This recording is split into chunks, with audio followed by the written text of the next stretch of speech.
Saruhan Hatipoglu is the CEO of Business Environment Risk Intelligence and a global economic analyst for CGTN. He offers his expectations for this year's General Assembly meeting.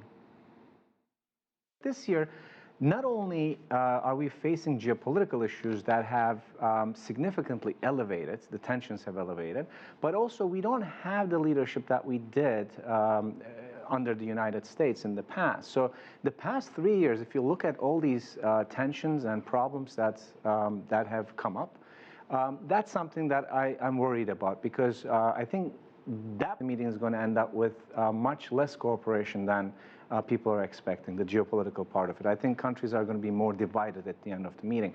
But the good news is the social issues. There's a traction in climate change. There's a traction in gender equality and universal health care. I'm very optimistic about the meetings and pushing the world leaders into the right path on those issues.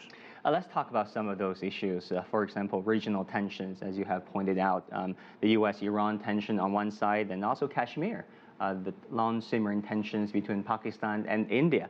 How expect those regional tensions to be resolved, if at all, by this meeting? Resolved, I don't think they will. You remember the song Billy Joel, "We Didn't Start the Fire" in 1989, right? It was a 40-year period of events in his life. We have seen all of these tensions. You mentioned two of that in 3 years. We have Hong Kong issue going on. We have Brexit taking place. Peace talks in Afghanistan broken down. North Korea, missile launches again. So, like I said, there are going to be some productive meetings, but Wang, I don't expect any major decision that will come out of this meetings as far as geopolitical tensions are concerned, leading to easing of or alleviation of these tensions at the end of the week. How about those social issues like climate change? We saw there was a youth climate change taking place not so long ago in the United Nations in a run-up to this world's leaders meeting. What about those issues? Well, I'm very optimistic, like I said, on the climate issue. What is different here is I think we're going to have more inclusiveness on these issues, climate change, healthcare, as well as gender equality issues.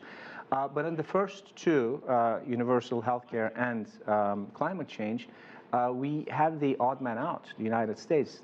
The summits, I don't think President Trump is attending a climate change summit. There's a parallel summit that he'll be leading at the same time. But the countries have this time energized. There is a big majority that want to address these issues, and it's not only countries, it's the corporations, it's individuals, as we've seen in the protests, as well as youth taking a stand on this issue. So I think this time around, by the end of the week, we may see some concrete developments, not necessarily agreements, concrete agreements, but developments, steps that would get us into those agreements in the near future.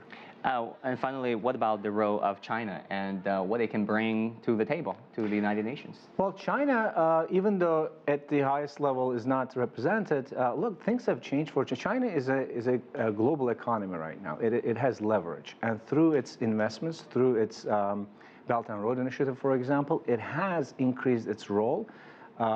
It plays a big role. So all of these issues that we talked about, the social issues, if you look at poverty issues, for example, China has tackled that pretty well. So it would be a very good thing to get China involved and maybe take a leadership role in some of these social goals. And again, politics is a funny game. When things change in the United States, I believe Washington will jump into these issues as well and drive progress further. All right, Saruhan Hatipoglu, thank you so much for your insight.